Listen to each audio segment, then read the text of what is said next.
all of that plus the cold. I'm like, Well, I would be surprised if Connie's going to be here because she is now a grandma. woo! She and the Fowlers, I think they're going to be passing the baby off throughout the week and stuff whenever everything is established after, girl. Callie. Callie Horton. Ooh. We have another one coming, a little boy coming in February 8th. This is Joshua's. April. I mean, not Joshua. We already have a Joshua. Whatever the name of this one is. That's a new one. I don't know. This will be 33, so it's like, Good grief. because he remember all their names. That's bigger than a classroom. I think it's Harrison. That's true. You say 33 grandbabies? Oh my goodness. He'll be a great teacher. Yeah, you can't even have them all in the same classroom in school. You could. That would be awesome flag football games during Thanksgiving, though. Yeah. I bet. Very competitive. Yeah. Because part of the kids are double cousins because my girls married brothers. Ah. So they're really super competitive. Yeah. And there are injuries, and there are trips. Yeah. Every year. Yeah. But all in good fun. So you have a great granddog or a granddog? I did have the offensive player. Okay. Well, That's exciting. That's exciting.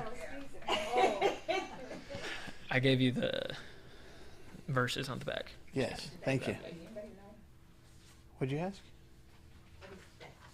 The 17. 17? 17. My wedding anniversary. Hey! Wow.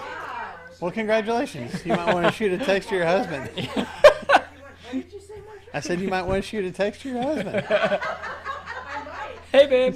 Hey. He doesn't carry his phone. I'll tell him after he gets Yeah, okay. How long have you been married, Mary? She's 17. Okay, 31. Woo. 31 years. 31, Good for man. you. That's awesome.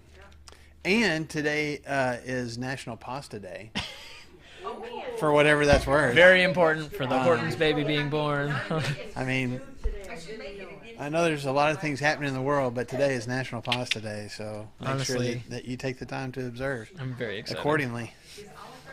So, I don't I know. know, I want right? to see. I want to see. Yep. They have to. Olive Garden, Johnny Carino, something. They should do something. Anyway, okay, Revelation 10 says nothing about pasta, but we're going to go ahead and read it anyway. This is where we left off last week.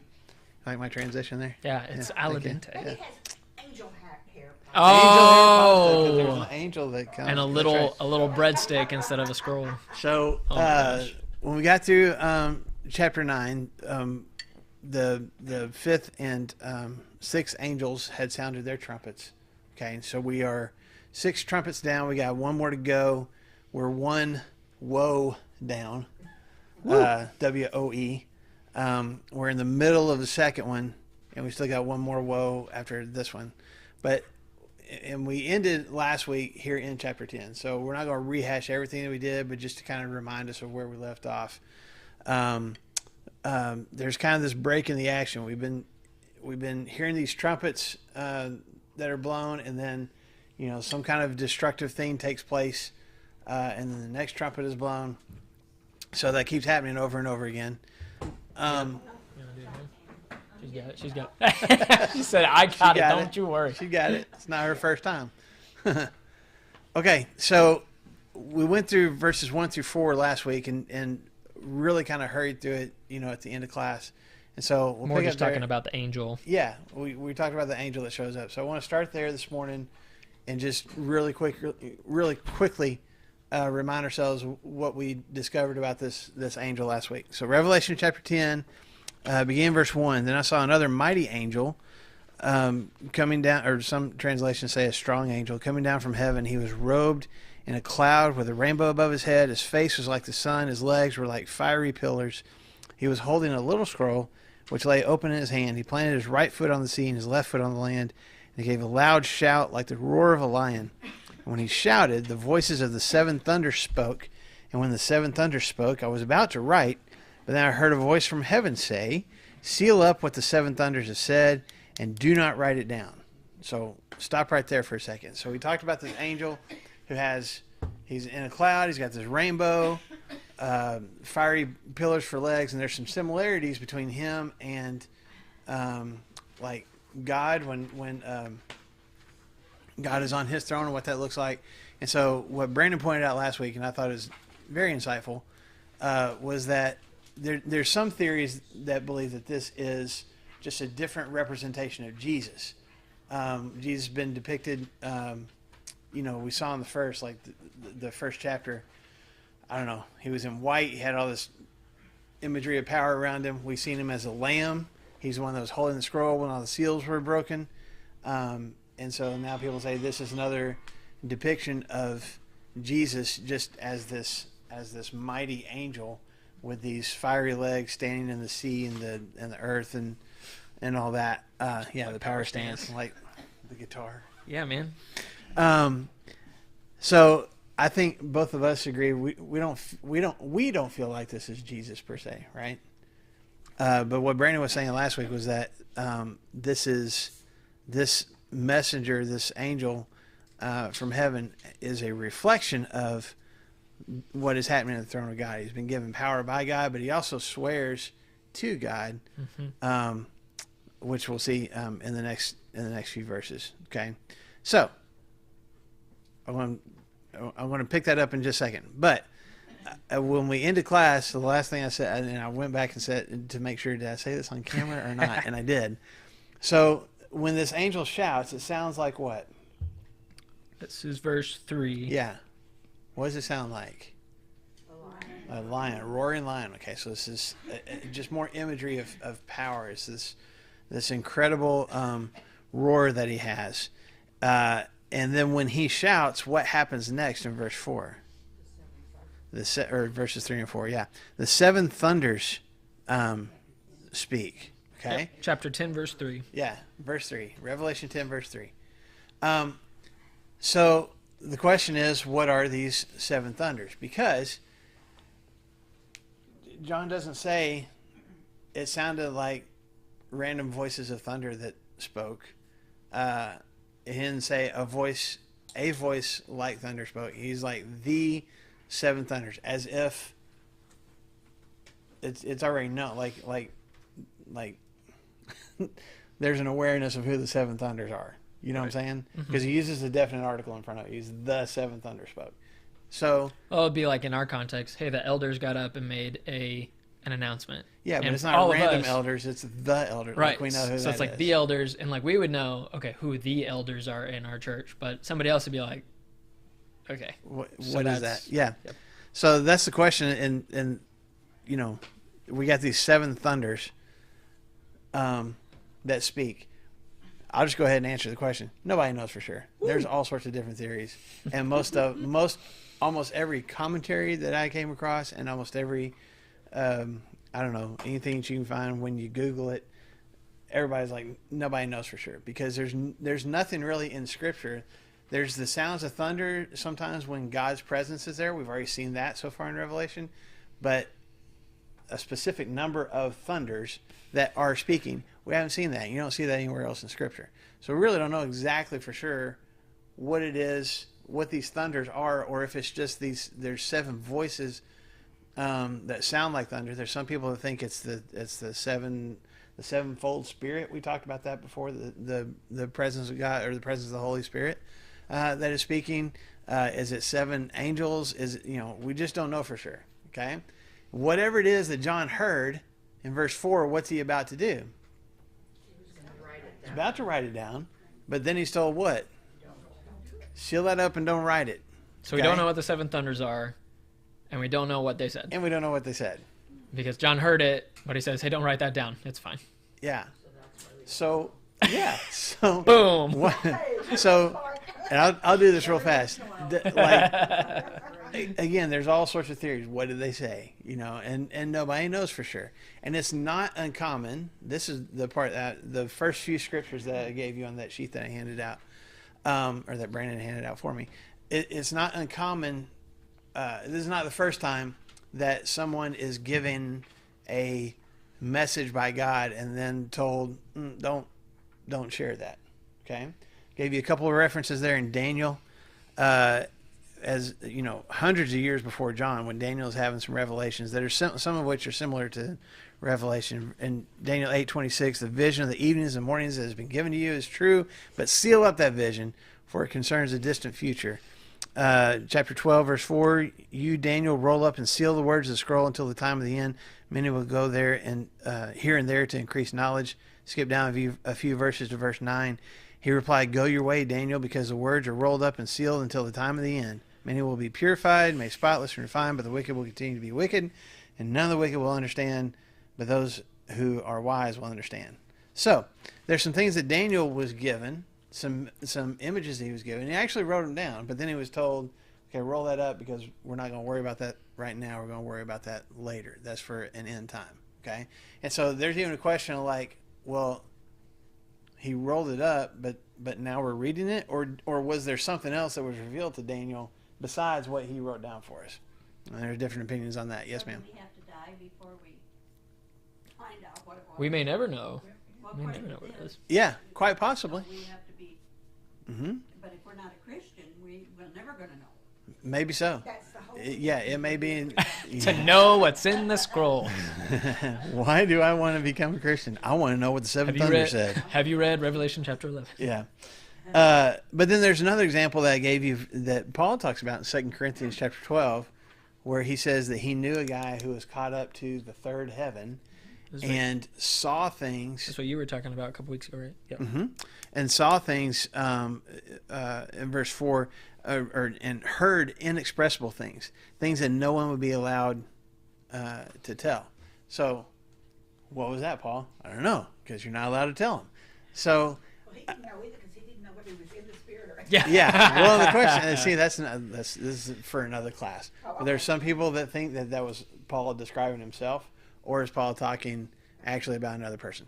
I don't know for sure.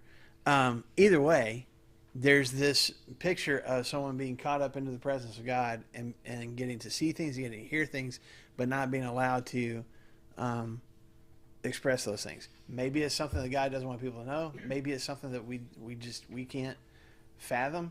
I mean, going back to Daniel, the one there in chapter, I think it's the one in chapter 8, when he gets done with that vision, he even says, I was exhausted and I laid around for like a week. I mean, like Daniel says that. So I think whatever it is, it's something that we can't know now, probably can't even fathom now. It'd be too much for us to try to understand. And God's just like, you know what? That's not relevant to what I'm showing you right now, John. So That's for you, buddy. yeah, you just tuck that in the back of your mind. I think it's when this angel speaks and roars, the seven thunders speak. So in the same way that every time these creatures that we saw flying around the throne of God, every time they cry out, the 24 elders get up, throw their crowns down and worship, right? I think it's just an automatic thing. Whenever this angel shows up and roars like a lion, there's just this automatic response from whatever these seven thunders are to speak whatever it is that they spoke. So it's not something that God is like, I want to explain all this to the people who are going to be reading this. It's just something that happens in heaven, and John got to, it's almost like an innocent bystander. John got to witness something because he just happened to be there when it happened. Does that make sense? Well, but you know what I'm saying. You know what I'm saying. So. But see, that goes back to then why? Why is that written there if nobody knows what it says and nobody is ever going to know what it says until maybe after we die? Why is it even in there? Why did John even mention it? Yeah. Just to make us all sit around and say, well, I wonder what it was? Yeah, maybe. I don't know. Maybe. When he wrote it, did he know it was going to be put into like this? I He don't knew it think was so. going to be sent to the seven churches. There's seven churches that he knew it was going to be sent to. I don't know if he knew it was going to be put into like what we now consider the Bible. The churches knew. Yeah. There you go. That's what Mariette just said. Yeah. It's the seven churches. Well, yeah, that's a theory for sure. I think it's more. To me, it's more just. It's just part of John's eyewitness. I am I'm telling you what happened. It would be the same thing as if you're interviewing somebody like on a podcast or something, and in the middle of it, he's like, this angel comes, sets his foot down on earth and the sea, and here's this incredible thing, and he starts speaking. It's a roar like a lion, and when that happened, the seventh thunder started speaking. It's almost like he interrupts himself. And it's just like, and man, I can't even tell you what they said. I'm not even allowed to.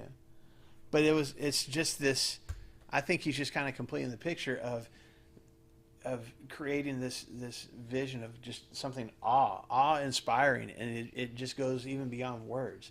I'm trying to describe to you what I said, and even some of what I saw, I'm not even allowed to tell you.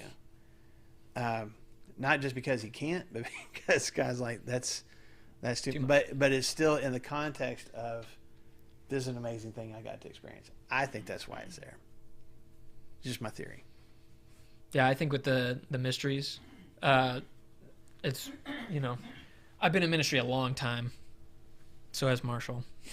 just a little bit longer. Yeah. So. No, Just it's a couple of years.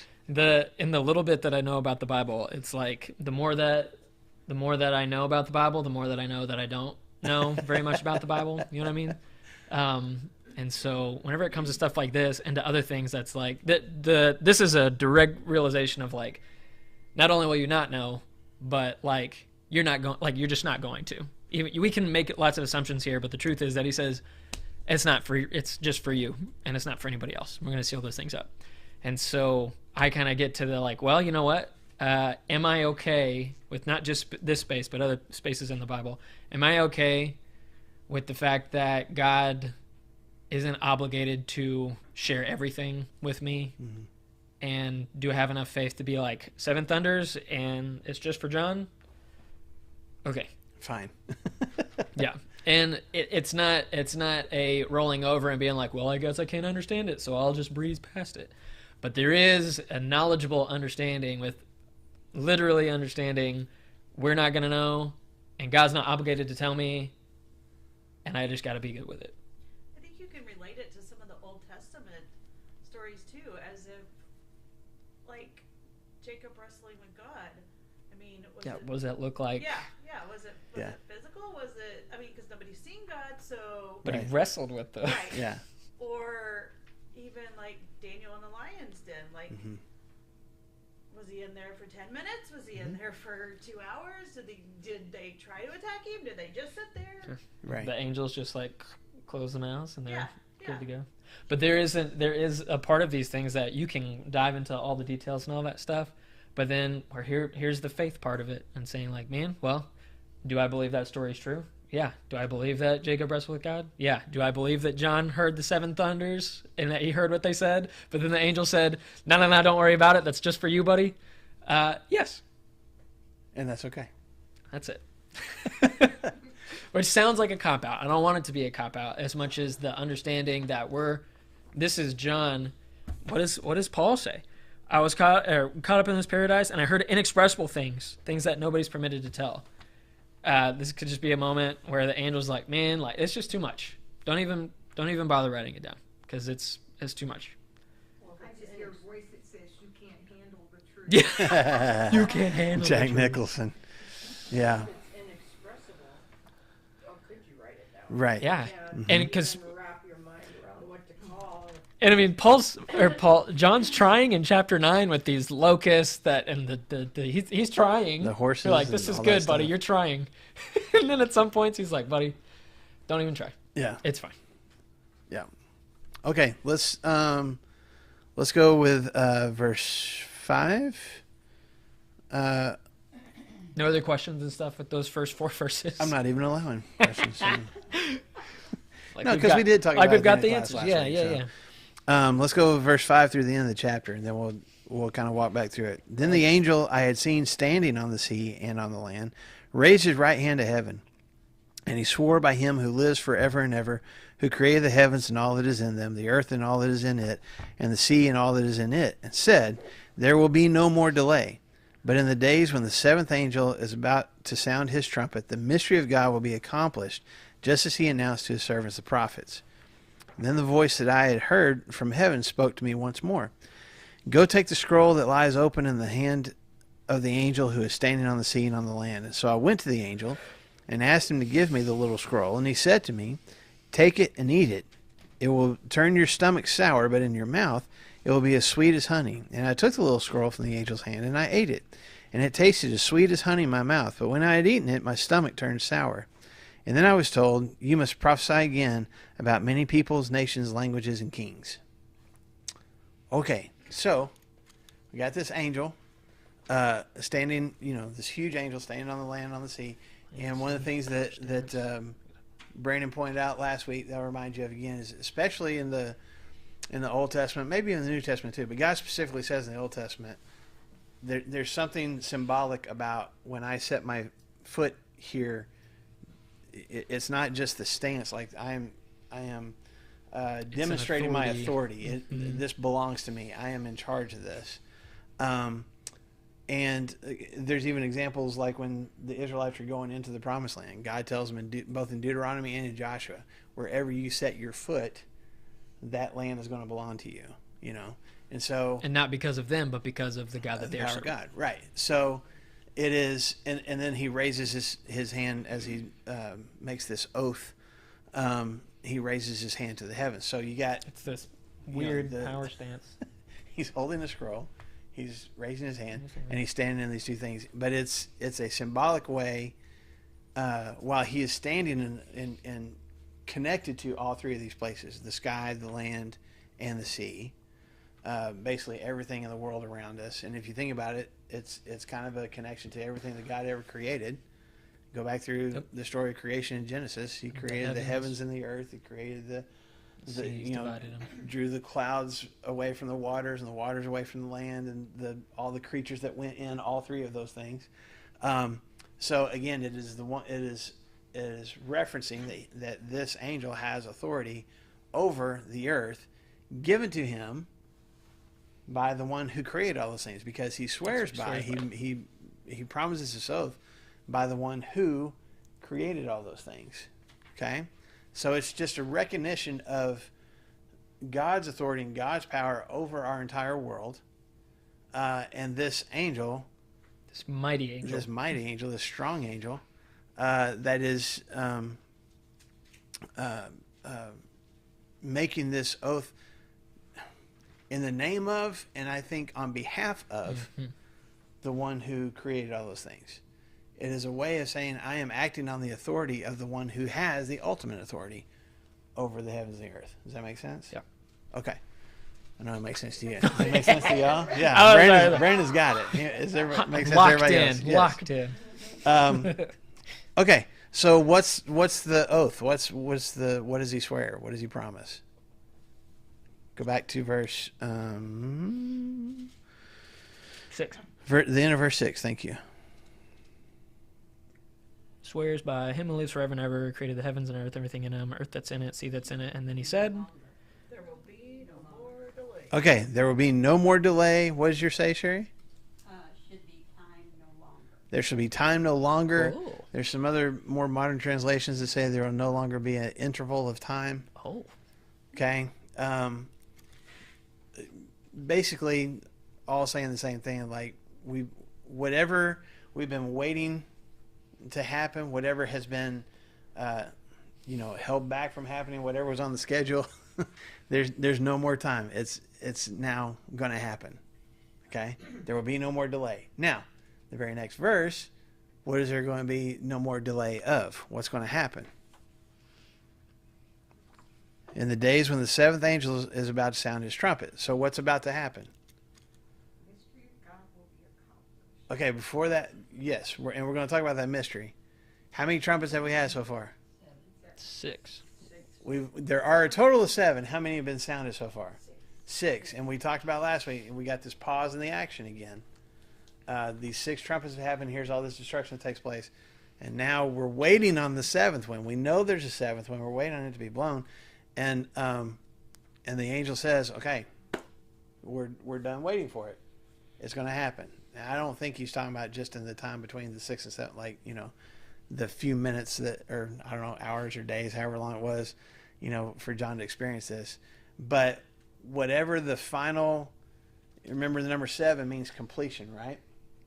So that whatever the final thing is that God is about to do, we're not going to wait for it to happen anymore. It's about to happen now. Okay? Then, what is, going back to what you were just saying, what is it that what's going to happen when the 7th trumpet is sounded? The mystery of God will be accomplished. Okay, the mystery of God will be accomplished. Okay? So, well, a couple of things. The word accomplished there, does anybody else have a different word there? Be finished. Finished, okay?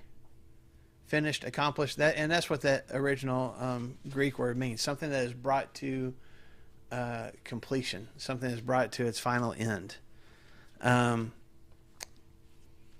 something that's finished. So we have a mystery that is finished. It is no longer ongoing. It is no longer going to be a mystery. The mystery's done, which is significant. Okay, it doesn't say, as we've talked about before, a mystery is revealed, because that would be like, kind of the start of the mystery, the opening of the mystery. Here, there's a difference in saying that the mystery is revealed and the mystery is accomplished. Like, it's done. We all have seen the mystery revealed to be revealed, and now whatever was revealed is being brought to its completion. Does that make sense how I'm saying it? It makes sense in my head. Does it make sense how I'm saying it out loud? Okay. So then the question is, well, what is the question? What's the mystery? If we got this mystery and it's accomplished, what is the mystery that's being accomplished? What's being brought to its completion? Is it a mystery, Marshall? Brandon? It said we couldn't know when up further. Do what now? Well, they couldn't share what you've seen, so does that involve with the mystery?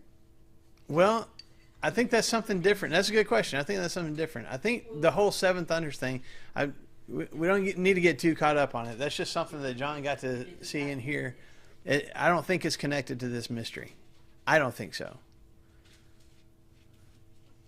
So, I don't know. You got opinions before I share mine?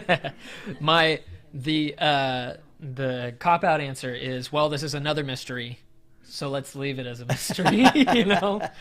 Resolve the mystery. Yeah. Right, exactly. Right. For some reason, in my mind, it's because I'm a youth minister. It goes to Scooby-Doo, right? No matter what, at the end of the show, all of the answers. Pull off the mask. You pull off the mask, and then, And you were the person right here, right? Yeah. And so I'm kind of with, Sherry. It's like, okay, well, there's the 7 thunders, but we're not allowed to know, or we can't know what those things are, so we just leave those be.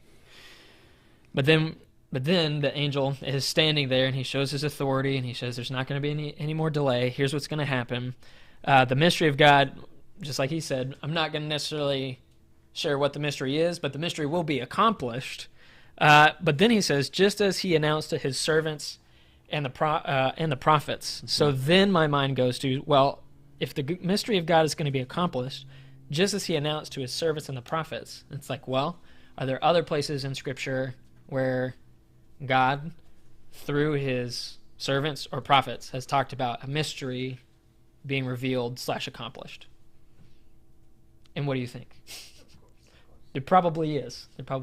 And Marshall thinks so too. Doesn't it say, and I can't pull the verse out, but doesn't it say that at the end of time all this will be all mysteries, or all, you're going to know it all, okay? Just be patient at the end. There's a verse, I can't quote it, it's just one of those things wiggling at the back of my mind. I can't pull out, but it's like, at the end of, I think there's a verse that says something like that. Okay. That at the end of the Believe time, all you. these mysteries will be revealed. You'll know it. You'll know it. Maybe it's these verses that Marshall has. At least maybe it's like a part of these verses that Marshall has. Thank you. If you're not already there, I didn't look at because we got... Well, Ephesians. but We can go. but what you're talking Made about, known to me. maybe as you're trying to think of it, I'm thinking of 1 Corinthians 13, after Paul describes the definition of love. Then he talks about how, for now I know in part, then I will fully know. No. Mm-hmm. Now I see things, Shaded. kind of as a hazy vision, but then I'll see things clearly. So I don't know if that's exactly what you're talking about. It's not, but it's a Okay. good one. Great verse, though. I like that verse too. Well, there's a lot of scholars that think, especially if you think everything in Revelation is pointing towards, the end of time, the end of creation, Christ coming back, and these trumpets are ushering in, this time of destruction and chaotic things are happening that God is going to protect His people through until Christ finally comes again, and there's going to be punishment for the evildoers and rescue and hope for those who have maintained their faith in Jesus. And so the actual mystery is Christ's second coming. When is that going to happen? Does anybody know? No. Does Jesus know? No. I mean, He said in only for the Father, Matthew, man. Mark, and Luke, like that's something that even angels want to know and they don't. It's something only known to the Father.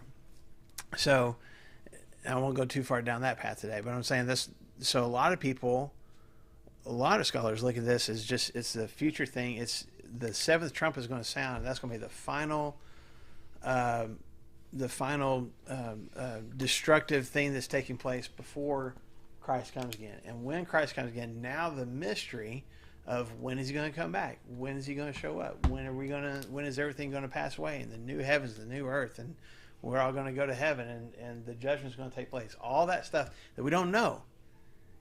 And we have these, signs, and we point to things and go, well, maybe it's this or maybe it's this, but we don't know for sure.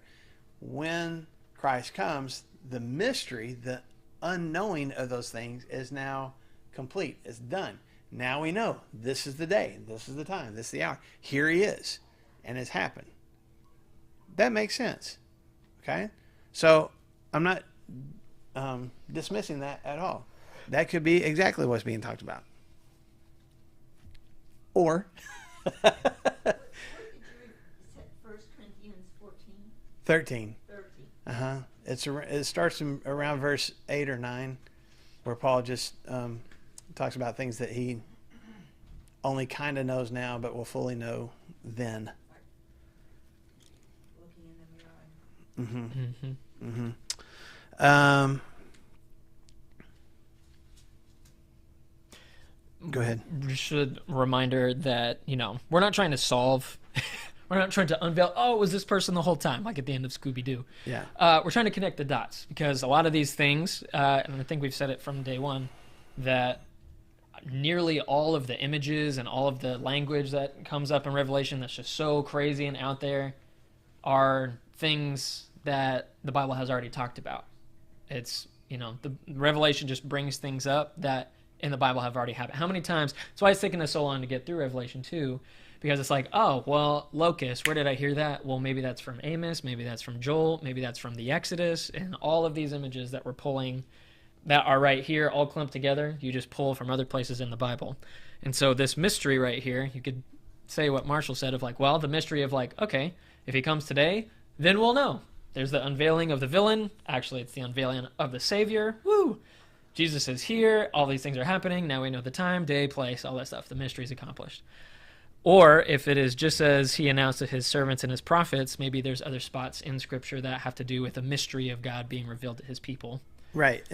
I'm interrupting you, but there are some scriptures, like if you go to Zechariah, if you go to Micah, even Isaiah, there's these different prophecies, and I didn't write any of those down for you, but there's prophecies that point towards a Messiah coming to establish His kingdom that scholars will look at and go, see, this is what is being talked about in Revelation. This mystery that was revealed to the prophets, even though they didn't fully understand it. They didn't understand that there was going to be Jesus, and He was going to go do all the things that He did and die, rise again, go back to heaven, and then come back again. So they're talking about things that they don't fully understand.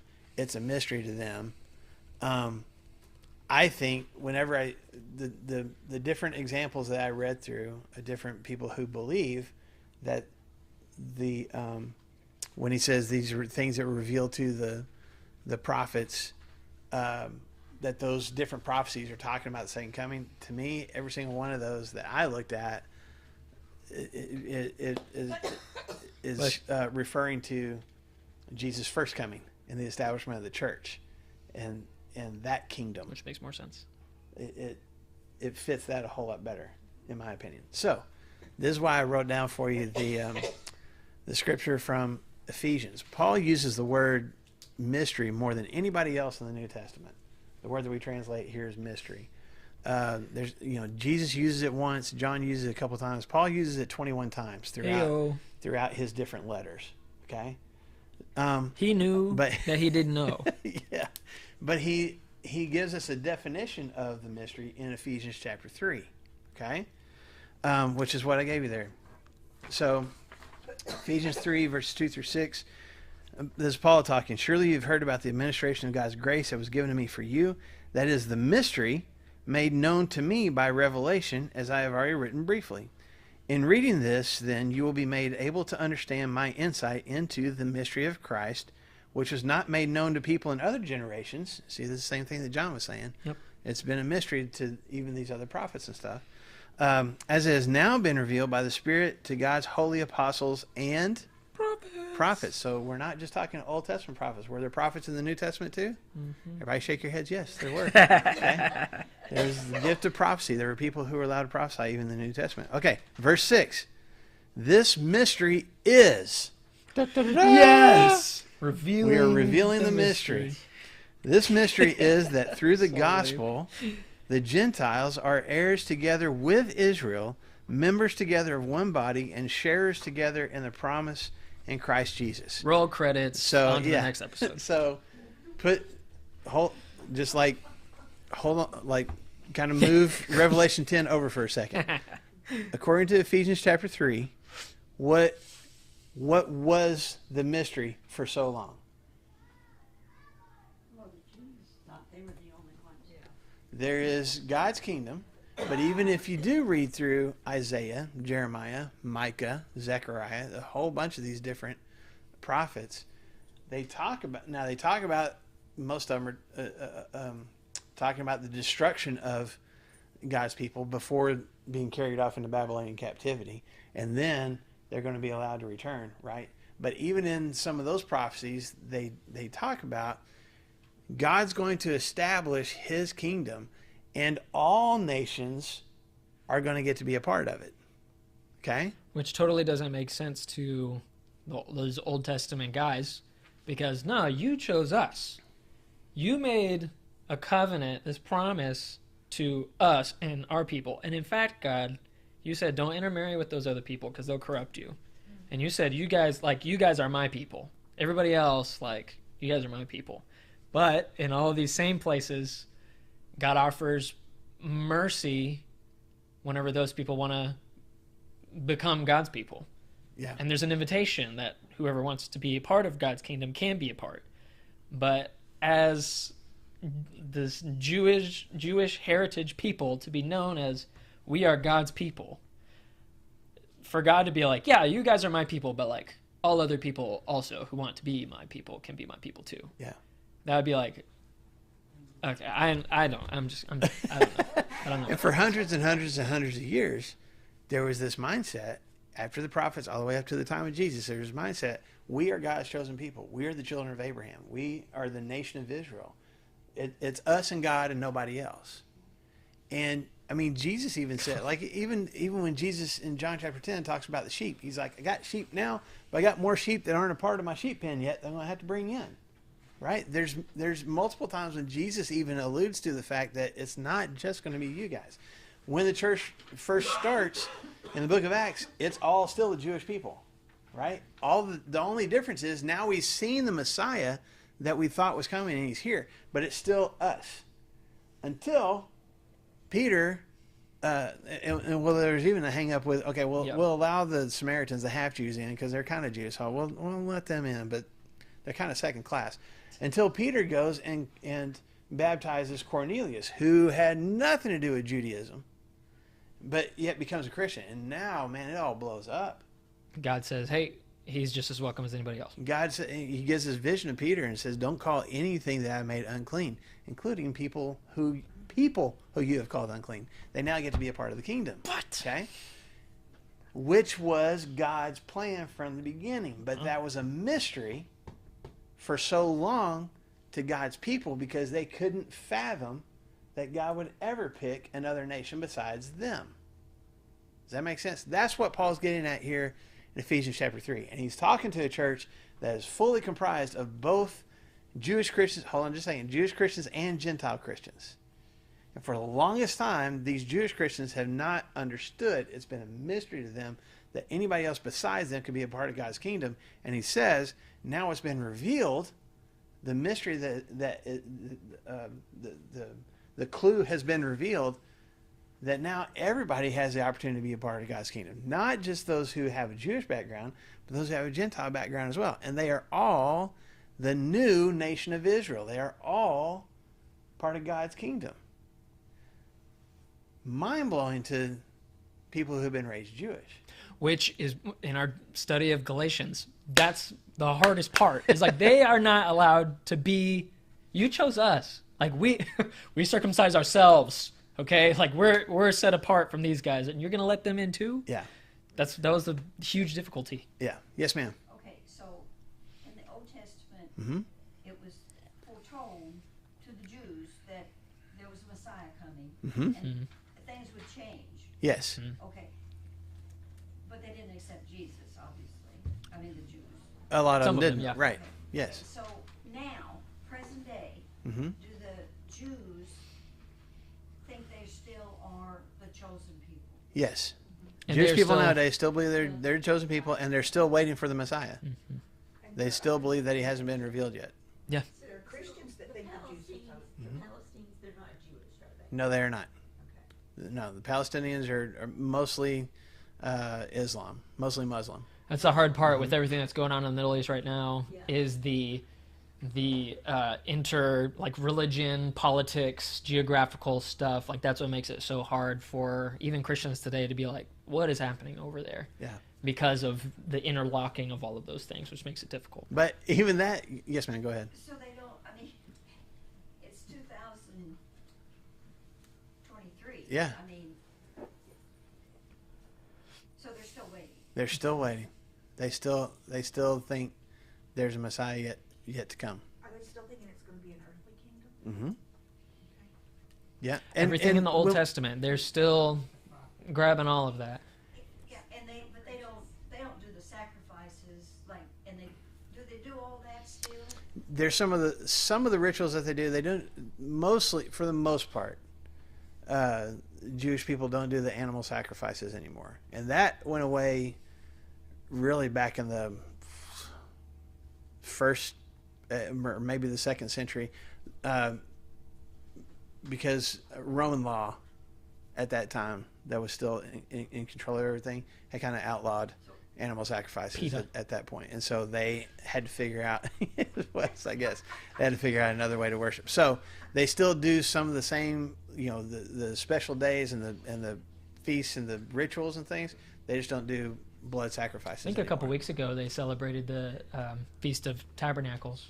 Mm-hmm. I think that was Yeah, and I'm saying there's some Orthodox Jews probably over in the Middle East and stuff that still do some version of the animal sacrifices the way they used to, but for the most part they don't. Is it not more of a cultural thing to them, or heritage type thing, as opposed to a religion? I think those they can are be intertwined. yeah, part of their religious beliefs are a significant part of their culture. Yeah, Which is and what that's one of the Jesus things was living that's in. hard with us figuring out the rest of the world. Man, this is going to go down a different path. I don't want to go too far down, but I do want to kind of acknowledge this. Like, there's so many other nations in the world whose government and rules of lifestyle and stuff are completely tied to their religious beliefs. Yeah. And we are one of the few. There's really a minority of nations in this world, including the United States, who make some effort to have some separation of church and state. Like we don't try to legislate laws based on religious beliefs. Right. Now, are we completely doing that? Not necessarily, but there's that effort. A lot of the nations, especially Islamic nations and a lot of the nations in the Far East, that their laws are connected to their religious beliefs. Those are completely intertwined, and you can't really separate the two of them. So, that comes back to answer your question. Like the Jewish culture, both here and over in the Middle East, is tied to religious beliefs. You can't really separate the two of them. Yes, ma'am. Okay. I have a friend, and I don't know what other religions do it, but she's Baptist, Mm-hmm. and they believe that the Jews are still God's chosen people. Mm-hmm. How can you be a Christian and still think the Jews are God's chosen people? Well, They were. They But were we were then. too. They were then, Mm-hmm. but now he doesn't. I don't think he loves the Jews any more than he loves the rest of us. Right. I don't think he loves. Definitely don't think he loves the Jews who denied Christ or who still deny that Christ is the Messiah. I'm kind of thinking those people aren't going to be among his favorites. well, but there's a lot of Christian folks, your friend included, who look at like the stuff we're looking at in Revelation Uh-huh. and some other things as that is going to be, as we're talking about these mysteries and the things that are being revealed, this is going to, what's going to have to happen before Jesus comes back is Jerusalem is going to have to be reestablished as the center of God's kingdom. And we're going to have the nation of Israel kind of be this nation of God's chosen people. Not that Christians aren't included in the kingdom, but there's still a special connection that God has with his people Israel and with Jerusalem. And that's why we're reading, and we will continue to read about this the new Jerusalem, and all these things are going to have to take place, and the temple being rebuilt and stuff. People are waiting, even Christians are waiting for that to happen, because then once that's done, Christ will come back again. So if that's what you believe that Revelation and some of these other prophecies are talking about, you have to accept that God still cares about and sees the Jewish people as having a special connection relationship with him, because otherwise why would he go to the trouble of reestablishing Jerusalem and his temple and all that kind of stuff? I'm not saying you have to buy into it. I'm saying that's where that comes from. Even if they don't accept his son. Well, the thought is that they will. That's They will finally realize mm-hmm. just a prophet that he was. Mm-hmm. And there's a term like it's been common for a long time, Messianic Jews. There's a lot of people who continue to practice most of the Jewish rituals and religions and parts of Jewish faith that do believe that Jesus was Messiah. And just because they believe in Jesus doesn't mean they have to stop forsaking their doing Jewish heritage. Jewish things. So there's that element to it too. Okay, the reason coming back to the mystery, the reason that I share this with you is, and I presented this to Brandon as a what if. We were talking about, was it last week or the week before? I don't remember. It was last week. Last week, and then I was like, hey, what about this? And then I started, doing some research, and there's some other people that think so too. So nice. So I did kind of think of this on my own, but I'm glad to see that there's some other people. I'm just not off on some tangent by myself, I guess is what I'm trying to say. No. Anyway, what if Revelation, we've talked about this before, you got the view that Revelation was written in the 90s or after, and that most of the stuff that's being talked about is either hadn't happened yet. Well, all of it hadn't happened yet when John was writing this, but that was futurist, like it still hasn't happened yet, or it happened further on in history, and maybe some of the things have happened like through the destruction of the Roman Empire and, I don't know, the establishment of the Catholic Church and the Protestant Reformation, all that kind of stuff. Or there's the early date of Revelation where it was written, where Revelation, all the things that John is seeing and talking about are being written before the destruction of Jerusalem in the year 70. You remember us talking about this? What's called the Jewish Wars with the Roman Empire lasted from 66 to 70. And if the things that John is describing, the destruction that's taking place and certain things coming to an end, if that is describing the destruction of the Jewish kingdom at that time and Judaism as compared to Christianity, Judaism kind of coming to an end. Because after the destruction of Jerusalem, the temple's gone, and things really took a major shift as far as how people worshipped, how Jewish people worshipped, just their whole lifestyle completely shifted, and it wasn't ever the same ever again. Okay? What if the mystery that John is talking about here, or that he says the angel is talking about that's accomplished, is the same mystery that Paul is talking about in Ephesians chapter 3. We are all part of the kingdom. This mystery that is being revealed, at least in the first century, is that Gentiles and Jews get to now be a part of God's kingdom together. And now that that is fully accomplished, what do we not need anymore? We don't need Judaism anymore, because now we have Christianity. We are under the reign of Christ, and we are all Jews and Gentiles, believers in God. We are all together in this kingdom, and that's done. And so, therefore, when the seventh trumpet is sounded, the things that are described when the seventh trumpet happens, that is the final nail in the coffin, if I can use that terminology, of Judaism, at least the way it was understood at that time. Does that make sense? Mm-hmm. And as the special connection, the exclusive connection, I guess, that Jews have with God that other people weren't allowed to be a part of. And I say that because, the angel says, let's read it again. In the days when the seventh angel is about to sound his trumpet, the mystery of God will be accomplished, just as he announced to his servants the prophets. Well, if you go back and look through the prophets, there are references made to a new kingdom that Israel and other nations are all going to be a part of, and God is going to be their God, and all of them together are going to be his people. So, I'm just wondering, and again, if I buy into all the stuff in Revelation is written before the destruction of Jerusalem, it makes sense to me that the mystery that is finished is we're done with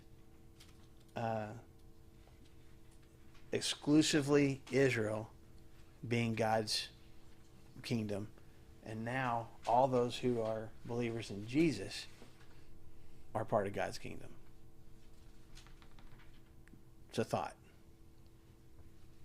Okay. Yes. Now, if you look it up on the Google, there are lots of other different theories as to what the mystery is. I'm just sharing that with you. It makes sense to me for that to be what it is, for whatever that's worth. If it is the mystery of we don't know when Jesus is coming back and now that's revealed, fine. I got no problems with that either.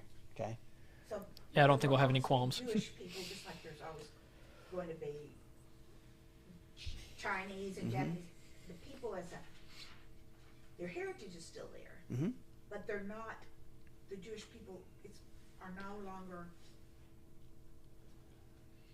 God's. They are no longer exclusively God's chosen people. Yeah, to me, God's chosen people are those who choose Him. Mm-hmm. Now, for sure. Well, So that's why I'm like. That was the mystery before. Yeah, but now I'm like, because you keep seeing all these things about support Israel, Israel, and I mean, I'm not supporting Israel, but I'm not supporting Israel because I think Israel is still God's chosen people. The nation itself is not God's chosen people. God chose us because we chose Him. I'm not disagreeing with you. God chose everybody in the world, but it's only those of us who chose Him that are going to be His chosen people now. I'm agreeing with you, but there are a lot of a lot of Christians that, like I said, that believe that we need to hold on to that connection with Israel because of the final, the things that we're reading about are going to be God finally reestablishing his presence and his kingdom. Like Jerusalem That's the hub. is going to be the launching point, and it's going to be the location where Jesus comes back and reestablishes the new heavens and the new earth, the new kingdom from there. And that'll start making more sense why people feel that way as we keep going further. I promise. Especially in 21, 22, 23. Yeah, it's going to make sense. But it doesn't mean that we necessarily. We don't have to buy into it. No. Right. No. Yes, ma'am. Well, I was just thinking about the war that's going on over there. Mm-hmm. You said with Jerusalem. Okay, do you think all these years that they fought, Mm-hmm. fought far off, do you think God has anything? It's got a hand in that. That God doesn't want Jerusalem to be destroyed, because right now Palestine, Hamas. Mm-hmm. they want to destroy. They said they're going to wipe them off. Mm-hmm. Okay, do you think God still has a hand in I not don't- destroying that Mm-hmm. part of the world? I don't know for sure. I don't know. I kind of feel like this is just me. This is just me talking. I don't know that God has any kind of, at least anymore, has any kind of special affection for Jerusalem itself. There was a time, where Jesus even weeps over the city of Jerusalem and says, "Man, he knows the destruction is going to come to it, and he's very sorrowful for it." But it's not about the city itself; it's about what the city represents. Like, for so long, that's where the Jewish people, that was where you connected with God, was in that city, and that's where God, he wasn't limited to Jerusalem, but it kind of represented, his presence to the rest of the world. And Jesus is like, "Man, I wish we had been able to stay close. I wish you would have stayed faithful to me." But that's the closest connection, I think, that we see, at least in the New Testament, to God having any kind of continuous affection for Jerusalem. And the reason I say that is because if you move on into the Middle Ages, Jerusalem gets taken over by all these different, I guess you call them Palestinians nowadays, but the Muslims came and took over. And I don't think it was. I think it was humans who decided, let's go have the Crusades. Let's go rescue the Holy City. I don't think that was God's idea. I think people use that as an excuse and like, you know what? I think this is what God wants us to do. Yeah, I don't think that's real. I think we conjured that up. yeah, they would think that God was blessing them, Mhm. because if they still believed they were the chosen people, Right. then they would believe that God wouldn't allow Israel to be destroyed. Yeah, I don't think God has a special affection. This is me personally. I don't think that God has a special affection for Jerusalem any more than any other city in this world. In the same way that I don't think that only, Western Americans are God's favorite Christians, but we act that way. Mm-hmm. We kind of live that way. We kind of present ourselves to the rest of the world that way. That's not accurate, So I don't think he has preferences. I think either we have preferences or we kind of establish those preferences for him and in his name. But I don't think that he has that kind of affection for Jerusalem, me personally. Yeah, the only thing I can think of as we're running out of time is just all throughout the Old Testament, you've got if calamity comes over a city, sometimes it's God's righteous judgment of God eventually takes Nineveh out, and it's because of the rebellion. It's because of the people that they are. Mm-hmm. And so that's God's righteous judgment. And in other times, God, many times in the Old Testament, God lets his people be taken over. And it's righteous judgment and those kinds of things too. Do I always think that's the case? No, because I think that evil is apparent in this world. The evil that's apparent in the terrorist group of Hamas, I mean, is clear and all that too. Do I think it's God's, like Hamas's righteous judgment against Jewish people? I don't think so, as much as I think that there's evil in the world and God has an answer to that evil. Is God always the cause of, like, I'm going to make this happen? No. Does God allow bad things to happen? Yes. But I think it would be, to Marshall's point, too far for us to say, oh, okay, at this moment right now, this is God acting in righteous judgment, or this is evil that's happening right now. I think we go too far whenever we say this event that's happening right now on the planet is because of our wickedness and God's judging us, or, you know, the tornadoes or the hurricanes that are happening is because we're so bad. So God, you know, I don't know. It's hard.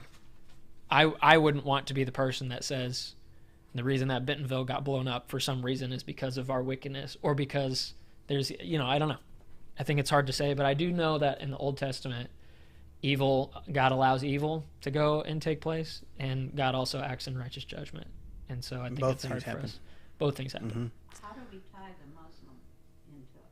I mean, what, have they always been Muslim, or are they part of, because their beliefs are totally different. So, They revert back to. look at the time. Yeah. No, I can quickly answer your question. Islam as a formal religion Okay. did not start until the 600s. No, the 400s. Yeah. 400s. With Muhammad. Now, did he just invent all that stuff on his own? I don't think so. He just kind of clarified and solidified a whole bunch of different beliefs that were held by people in that area at the time.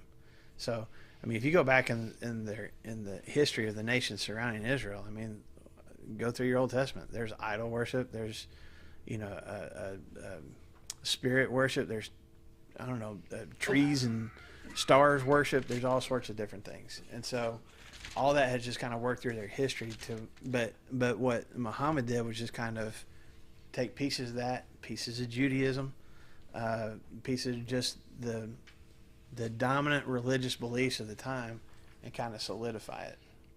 So to answer your question, since the 400s, yeah, Islam has kind of had its, I don't want to go too far down that path, but yes, it's kind of been an established religion since then. So as far as established religion goes, it's not as old as Judaism. But why have they always hated us? I mean, So- what do we do? I mean, where are we tied in there?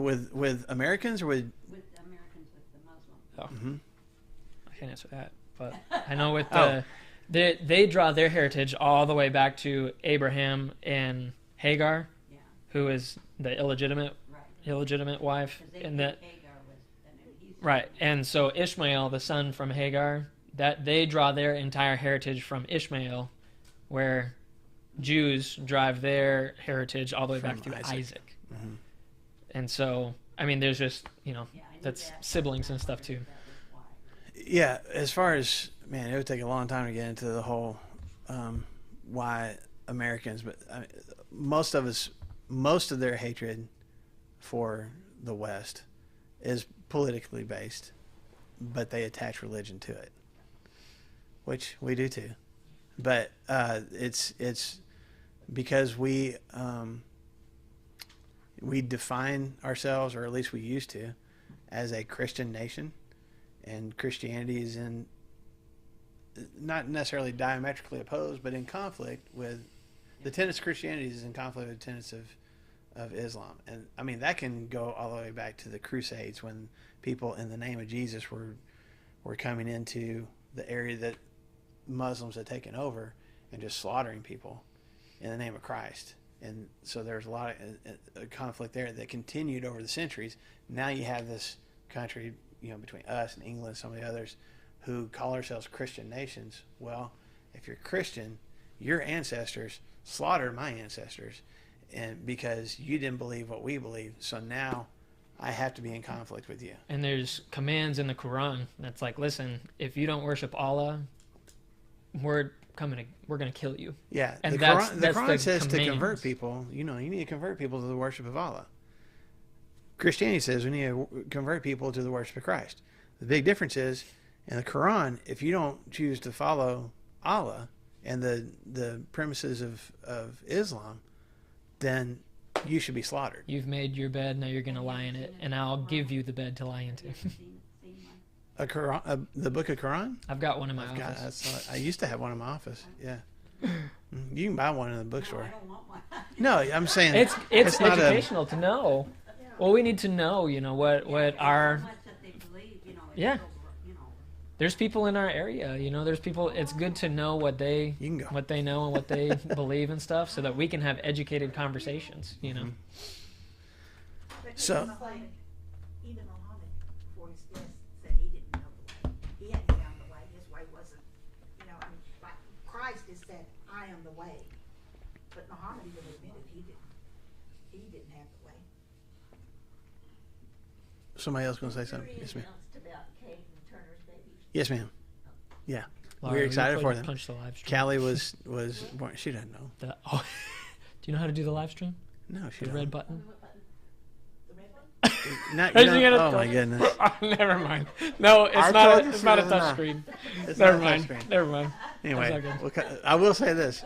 Brandon asked me this morning, serious question. Brandon was like, so do you think there's any way we get all the way through chapter 10 today? I was like, yeah, we'll even get the first couple of verses of chapter 11. I want to know. I was wrong. I was way wrong. You got to the scroll. Yeah, so we'll get to... Did we even finish chapter 10?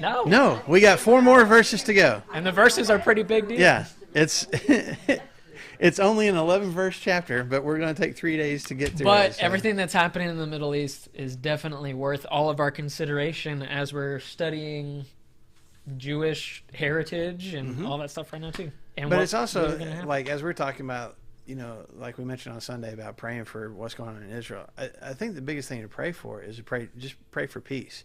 I had a friend of mine that posted on his social media page. Like his prayer is that we as humankind can unlearn war. I thought that was a great way to put it.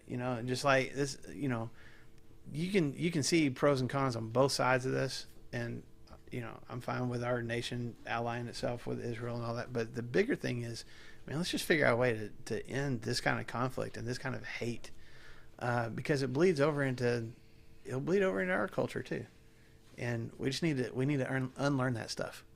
We need to unlearn war and learn some love, some acceptance. So, anyway, be praying for that. Not necessarily that the Israelis can slaughter all the Palestinians, but let's just pray for peace, man. Let's pray for it to come to an end.